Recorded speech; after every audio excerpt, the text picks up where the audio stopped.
Okay.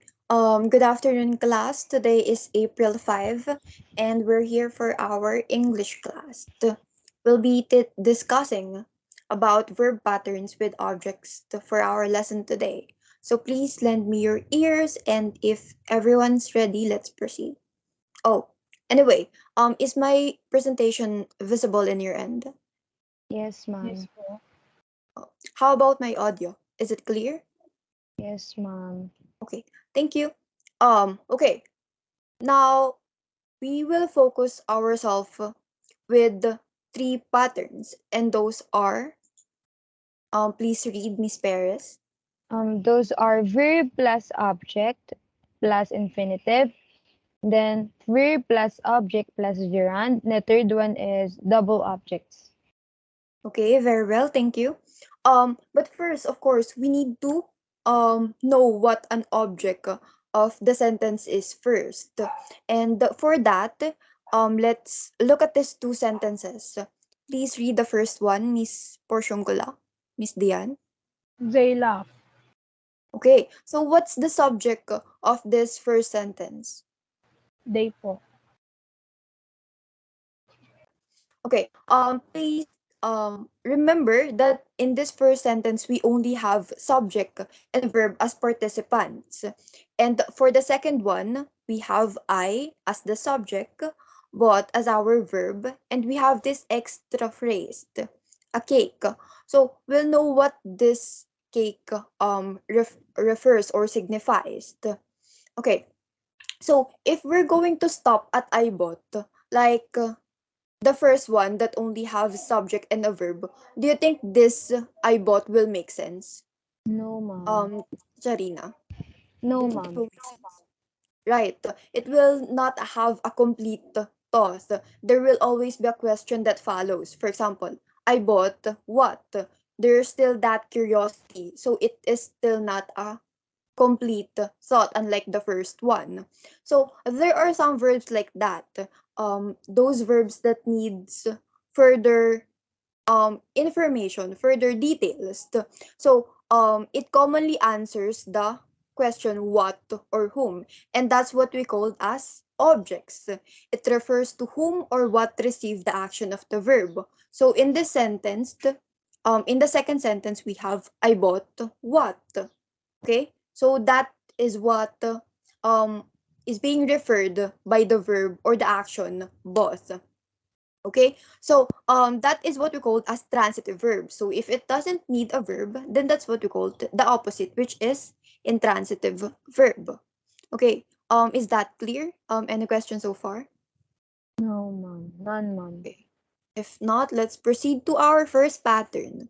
We have verb plus object plus infinitive. So anyone can give me their definition of the word infinitive. Dian, how about you? It has to plus base form of the verb po. Right, it has to plus the base form of the verb. So, but please be careful about using this because even though it is very easy to locate because it has this to form, not all that has to, the preposition to is can be called infinitive. For example, can you consider the phrase to the river as infinitive, No, ma'am. Jarina? No, ma'am. Right, it is not an infinitive. So be careful with that. Okay. Please read this first rule, Miss Perez, again. Okay. So, some verbs that are followed by an infinitive must also have an object before that infinitive. Okay. To understand that better, let's take a look at this sentence. Please read, Miss Porciungula. Giorgio bought a new suit to wear to his brother's wedding. Okay. So can you give me the subject in this sentence? Giorgio po, ma'am. Okay. So we have bought as the verb, and what's our infinitive? New suit po.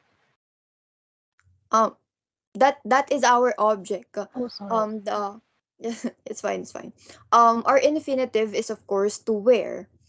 Okay, so please remember that the object comes before the infinitive because that is what is being referred by our infinitive. And a best way to find the object of this kind in this kind of pattern is by asking ourselves what or who, depending on what is applicable to the situation. So for example here, what did Giorgio buy to wear to his brother's wedding? So by questioning or asking ourselves that, we can find our infinitive. Okay, is that clear? Yes Let's po. have another example. Okay. Oh, anyway, please remember this form. Um, for the subject, object, and infinitive, we have this pattern. Another one, Jonathan's teacher expects him to do better. Okay, so we have here the subject Jonathan's teacher, the verb expects, and the infinitive to do. So expects who to do better. So that Him. in that way we can find our object. Expects who? Him. So meaning that him is the object of our sentence. Okay, remember that if a verb is followed by an infinitive, or in this case expects to do this, 'di ba? This is the our verb is expects and our infinitive is to do. The object would be before the infinitive, meaning na nasa gitna siya ng verb at ng infinitive. Okay? So therefore we have him as our object. Okay, take a look at this set of words. We have ask, to buy, and him. So I want you guys to create your own sentence following the pattern that we just discussed earlier, which is the verb plus object plus infinitive. Okay? So I'll give you perhaps 30 seconds to think. Okay, just any sentence. Eh, Serena, you wanna try to answer now?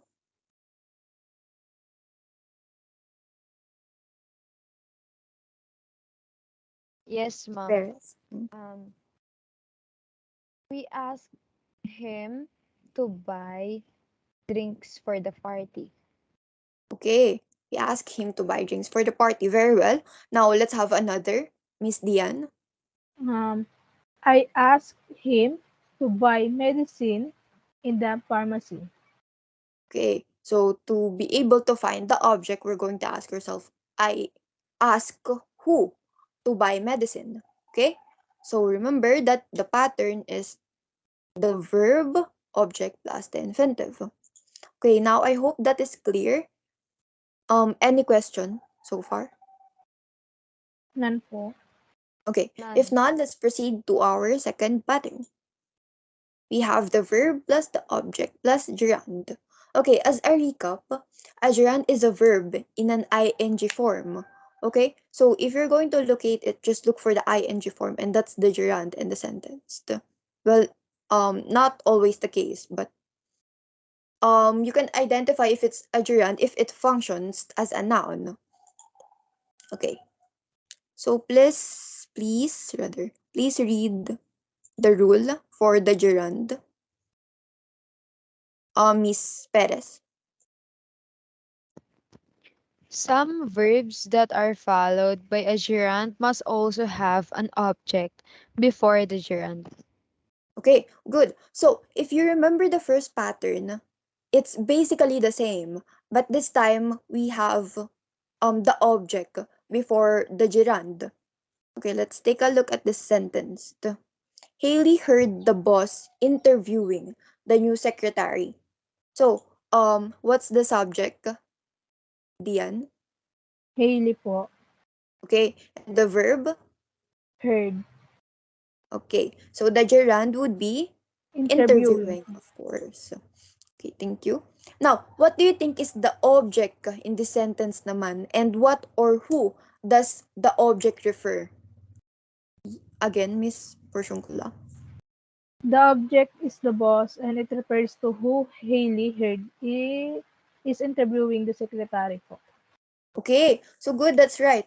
Because in the sentence, we can just let Heard interviewing alone. For example, we can't have Haley Heard interviewing the new secretary because obviously it's not what it means.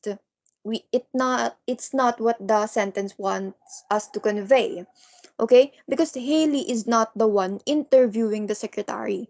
The only action that refers to Haley is Heard. So we need another person to be referred to on the action interviewing. And who is that? We have the boss. Okay? So remember that the main verb talks about the main subject. Okay? And the second action that in which is interviewing here um refers to the boss, meaning that he is the one interviewing and not Haley. That's why we have the boss the before the gerund interviewing. Okay? Let's have another example. Please read the second sentence, Miss Perez. I remember Arnold leaving the house around 10 o'clock. Okay. Okay. So in this sentence, of course, we have the subject which is I. Okay? That is our main subject, meaning that is the one being referred to by our first action. What's our first action here? Our main verb. Zarina. What's the main verb? Mom, it's remember po. Good. Very good. Our first action is remember, and our second action is leaving, which is being referred as to Arnold because he is the one who leaves before around 10 o'clock, and you just remember that. Okay, so remember that the object is placed before the gerund, just like our first pattern. Is that clear? Yes po. I hope that is okay. Good. Now for the last pattern, we have our double objectives. I objects rather. Sorry. Of course, just like the name, we have here two objects in the sentence, and we call those direct and indirect object. Maybe you are familiar with that, but we're going to further your knowledge about it. Okay. So, please read the meaning or their difference, Dian. Direct object talks about the person or things that an action happen to, while the indirect object receive the same action. While the direct object can function independently, indirect object requires direct object to work in A sentence. a sentence. Okay. Thank you, Diana. Okay, now let's take a look at this sentence. She lent some money to her son. What is the subject, Miss Charina? What's our subject?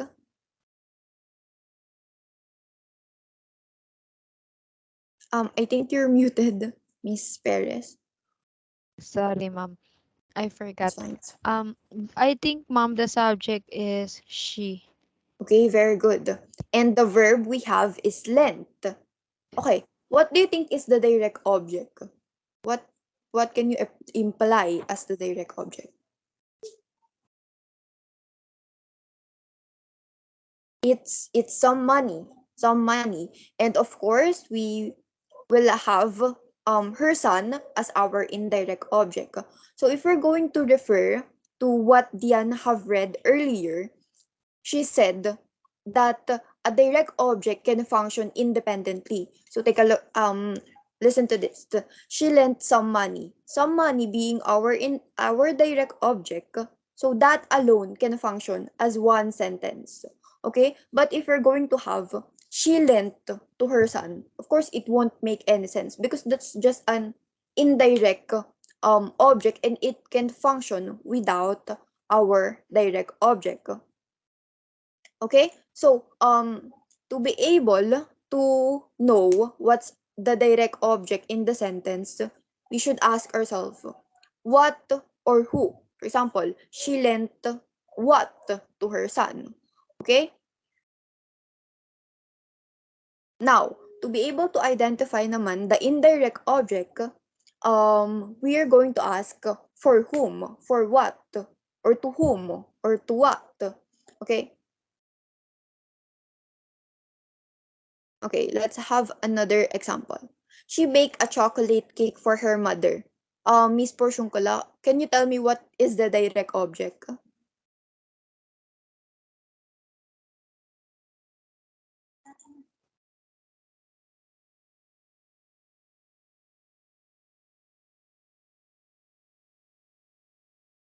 Okay, Miss Perez, can you help? Ma'am, I think the direct object is chocolate cake. Good. Our direct object is chocolate cake, and of course, we have for her mother as our indirect object. So this is basically the same with he emailed his resignation letter to his boss. He emailed what? So to find direct object, we ask what. So we will have resignation letter, and he emailed it to whom? To his boss, and that's our indirect object. Okay. So, now what is the pattern here, Miss Porciuncula? What pattern do we have here?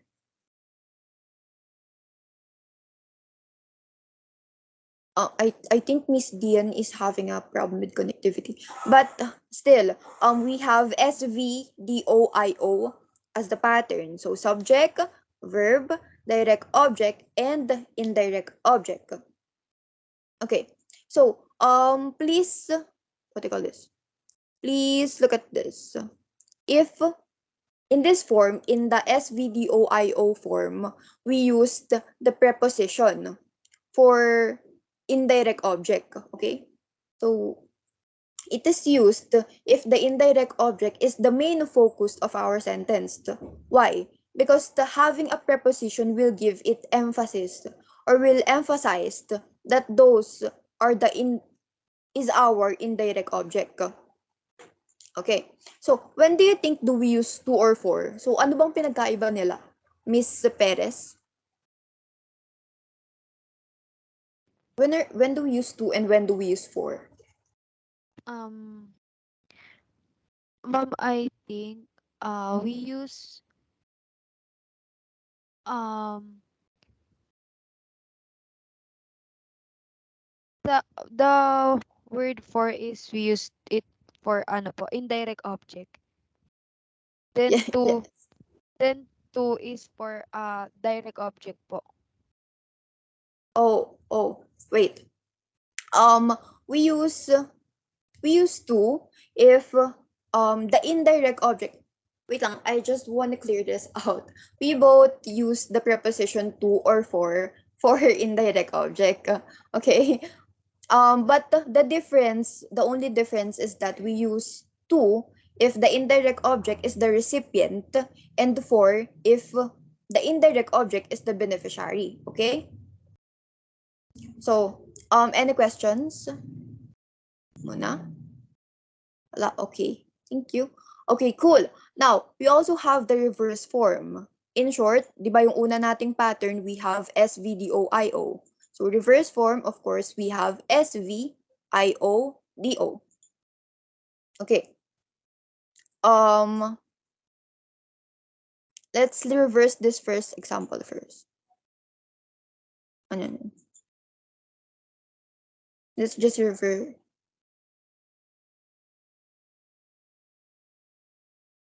She baked a chocolate cake. She baked a chocolate cake for her mother. So, in the reverse form of this would be she baked her mother a chocolate cake.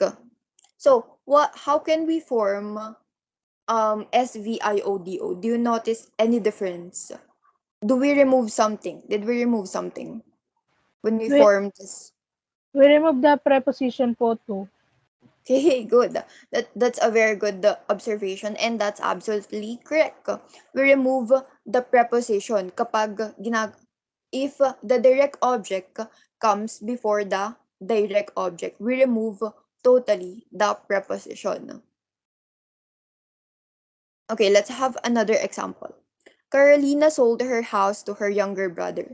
What do you think will be the reverse form? Miss Perez?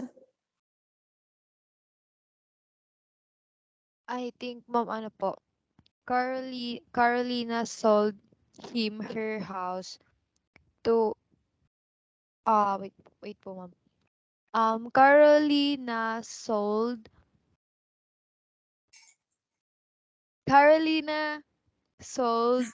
to her Her? younger brother her house. Okay, very good. Um, Another thing you need to remember when we have double objects in the verb pattern is that it will become different if the direct object or indirect object became a pronoun. Okay? So please read the rule first, Miss Diane. If direct object is the pronoun, it must come before the indirect object. And if indirect object is the pronoun, it can come before or after the direct object. Okay, so let's use our previous example. Let's use this. She baked a chocolate cake for her mother. If we will make the direct object a pronoun, it will be it, right? Okay, so it will be she bake it for her mother. Okay, another example. Carolina sold her house to her younger brother. So the direct object is her house, so it will be Carolina sold it to her younger brother. Okay? So, as what Miss Diane said, if the pronoun is IO or indirect object, it can come before or after the direct object, meaning that it doesn't really matter. So we don't care if the indirect object that is a pronoun comes before or after the indirect object. So let's try this. Federico bought a car for his parents. Let's try making the indirect object a pronoun.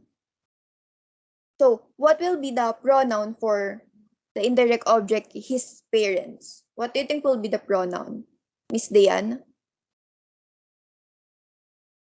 Change the for his parents to a pronoun. It will be, okay, Miss Perez, please help. What do you think will be the pronoun? The pronoun will be them po. Okay, so the sentence would be Federico bought a car for them. Okay, so but the sentence Federico bought them a car is also correct. Okay, so it doesn't really matter if it's the indirect object that is a pronoun rather. Okay, very well. Seems that you guys are already familiar or you guys already understand our lesson. Let's have a simple exercise. Imagine that you're in a class and it's the examination period. I'm asking you to make a sentence related to the situation which is in the class and we're in an exam. So using the verb pattern that we just discussed, which means double objects. Okay. I'm giving you a minute to think of your own sentence. Okay.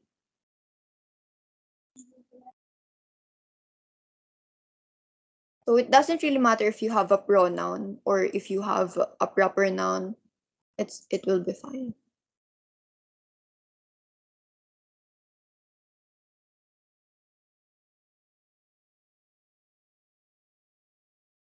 Miss Perez, are you ready now to share yours? Yes po. Okay. Please tell the class. Um, she lent him a pen. Okay, so she lent him a pen follows a pattern subject, verb, indirect object, and direct object. Okay, that's excellent, Miss Perez. Another, Miss Porciuncula, The can you give teacher us ha- another?